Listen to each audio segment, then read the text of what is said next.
This might be my favorite batch of Digimon episodes in maybe 20 years. This new Digimon anime gets more brilliant and emotional the longer it goes. An underground coliseum featuring a new 2026 take on Greymon, a tragic look inside the rival Tamer team, and a disturbing conspiracy involving Digimon being sold on a black market. This is a show for people who grew up on Digimon that are now adults hungry for a great monster tamer story. We've got a lot to cover, so let's not waste any time on a long intro. All I'll say is subscribe if you enjoy Digimon anime discussion, and if it turns out you like my takes on the genre, I have my own monster tamer novel that was released about a year ago.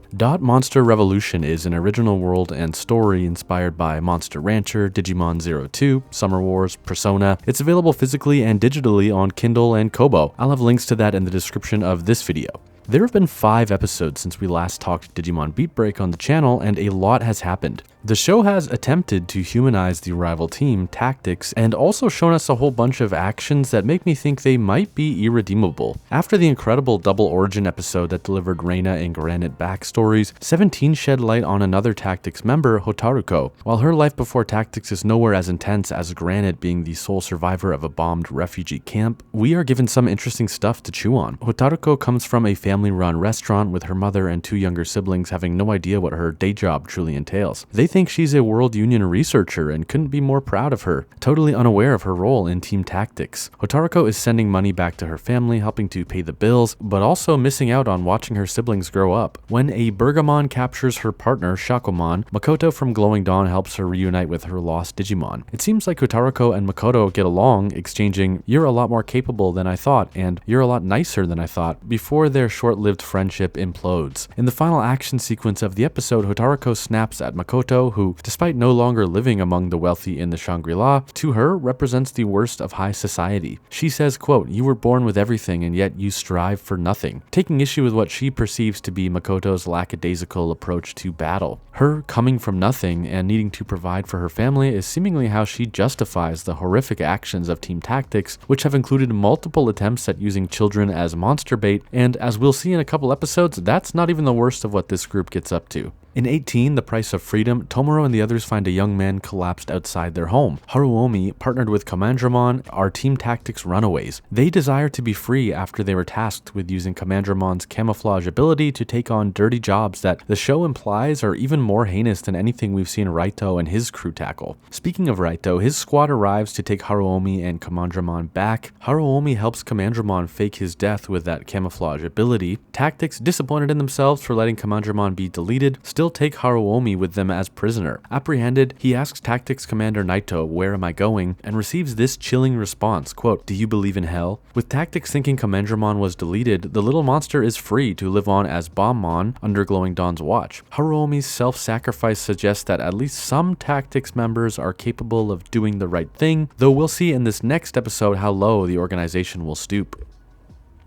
19, Black Market Auction is a pretty shocking episode of Digimon. We have known about Clay and Tactics collecting Digimon and their tamers for weeks, and now we get to see what they're doing with them. They're not using Digimon like batteries to power the Shangri-La or the citywide power grid or Sapotamas, nothing my science fiction oriented brain would have went to. It's less complex than that and far more twisted in the sense that it doesn't feel very much like future sci-fi, it feels like grounded horror. Clay is the mastermind behind an underground black market selling caged Digimon to the highest bidder. But, and this is a very important but, since Digimon need their partner humans in this series, every Digimon sale involves a human, meaning this is straight up human trafficking, something the members of Glowing Dawn even say in the episode. If they survived, Haruomi and Commandramon from last week's episode would have been sold to whatever masked man or woman offered the most cash. The Tactics trio of Raito, Granite, and Hotaruko are at the human trafficking auction, working security for the event. And I've gotta say, the last few episodes have been trying to do the actually they're good people doing bad things subversion, but this might be a double subversion in that I now think these guys are incapable of redemption. Using kids as bait to catch Digimon was already terrible, but participating in the selling of kids is another. In a confrontation, Tomoro says, quote, "I knew you guys weren't normal, but I didn't expect human trafficking," which Raito replies, "I'm just following orders." This makes me want to puke. More than ever, this defense falls flat. Don't get me wrong, this underground market is a strong and dark addition to the world building of Beatbreak. I don't mind that the story went here, but having Tactics team involved is horrible if the writers are truly expecting the viewer to forgive Tactics now or in the near future. Certainly I believe in redemption, reconciliation, but in fiction, I now think Tactics is irredeemable. I'm so very curious to see how Beatbreak tries to offer these characters redemption, if they attempt it. Maybe they are just doomed from here on out. What do you think? In a breakout scene with Glowing Dawn trying to free Tinkermon and her tamer, Raito pushes his Monodramon to digivolve to Ultimate. A corrupted, raging Azdarmon is born, with a sort of black miasma emanating around it. The monster is uncontrollable, full Dark Digivolution mode, like a Skull Greymon moment with Raito screaming, "Why won't you obey me?" He has seen Kyo command Murasamemon and seen Gigasmon comply with Naito's orders. He thinks that, being the genius that he is, he should also be able to tame an Ultimate with ease. I love how much power this series actually puts behind Ultimate Evolution. The characters talk about Kanzentai Digimon like they're nuclear weapons, and we know Mega is still on the horizon. Are those going to feel like these gods of destruction? In a flipped version of Haruomi sacrificing himself so Commandramon could be free, Tinkermon is deleted, liberating her human from this black market trafficking hell. In episode 20, Proof of Genius, Tomoro gets his first real face-to-face with Gokumon, the ultimate level monster who took his brother's E-Pulse in the pilot episode. The Digimon easily knocks out Tomoro and throws him into a virtual coliseum in the mirror world where people are betting on Digimon battles. It's this twisted underground take on Pokemon battles, on Mega Man Battle Network, Summer Wars. If you stop and think about it, 1v1 battles where two tamers each command a Digimon is weirdly rare in Digimon anime. It's usually a human commanding a Digimon in battle against a wild or independent enemy Digimon. You get tamer battles in some Digimon games, in the manga, and the modern webcomic, but competitive Digimon battling is not really something we get in the anime for whatever reason.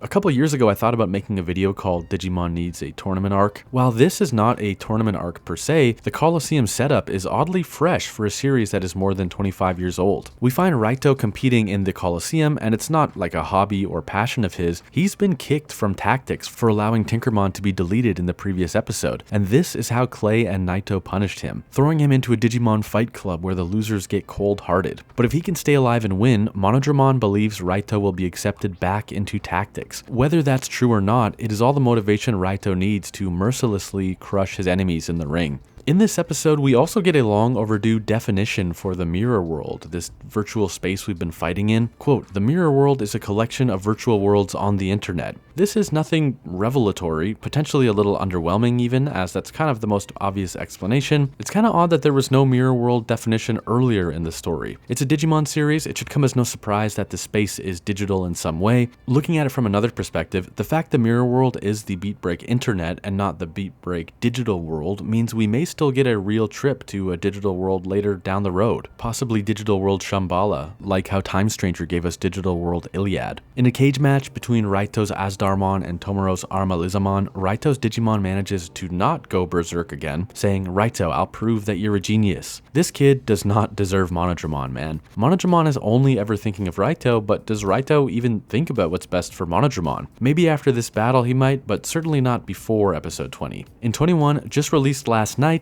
Armalizamon defeats Azdarmon, resulting in Raito being taken away to the place where losers are cold-hearted. Glowing Dawn, led by Kyo, raid the Coliseum to save Tomoro, and Naito, backed by his Tactics team, states, "Now that you've seen our business, the trafficking, the Coliseum, we have to eliminate every one of you." It leads to a seriously action-packed battle episode where two ultimates, Murasamemon versus Gigasmon, go all out, and when it becomes clear Kyo's monster has the upper hand, Naito calls to Granite to have Ludomon latch onto Gigasmon's arm like a shield. This is a Digimon that survived bombings after all, so this is a hell of a wearable. With every attack that the Ludomon shield absorbs, Granite takes the damage. Collapsed on the ground, he realizes that this may be the mission. This could be the place where Granite gets his proper death. Reina pleads with him, asking if being ordered to die is really what he wants. Still, he just accepts his fate until poor Ludomon sees his human partner collapsed on the brink of death. The shield monster ejects from Gigasmon, is punished with a beating that breaks down his armor, exposing this vulnerable little critter under all of that plating. Reina and a weakened Granite watch in horror as the beatdown occurs, until Reina screams, "Ludomon was born to protect. He's been fighting all this time just for you. You have to fight too, Granite." The boy declares that he's had enough, that he doesn't want to be alone anymore, and TheDigiKnow is born. The new champion Digimon tells Granite this is not where they die. Before they can truly disavow tactics and defeat Gigasmon or anything like that, the Colosseum mirror world begins to break down around them. All parties flee to the human world. Tomoro has gotten Raito and Monodramon to safety. One of the last things he sees in the Colosseum stands is Kaneda and Gokumon.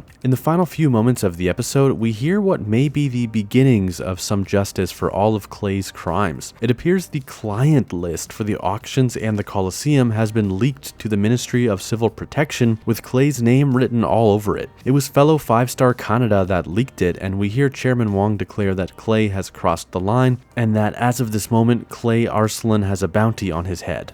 What an amazing string of episodes. On one hand, I'm bummed I was unable to react and review week to week as these were airing throughout February, but in writing this review, I can see how closely they all connect. They really work as a package, this black market auction plus Colosseum story, with Haruomi running from tactics the week prior, seemingly due to his knowledge of how rotten this organization is. This was a Digimon mini-arc like no other. I'm still in disbelief that we are getting a story like this from modern Digimon. Please, you owe it to yourself to watch Beatbreak from the beginning. Don't just listen to me rave about it. Thank you for watching the video. I've got more Digimon videos and Digimon adjacent stuff planned for the near future, so don't hesitate to subscribe. That would really help support the channel and is totally free.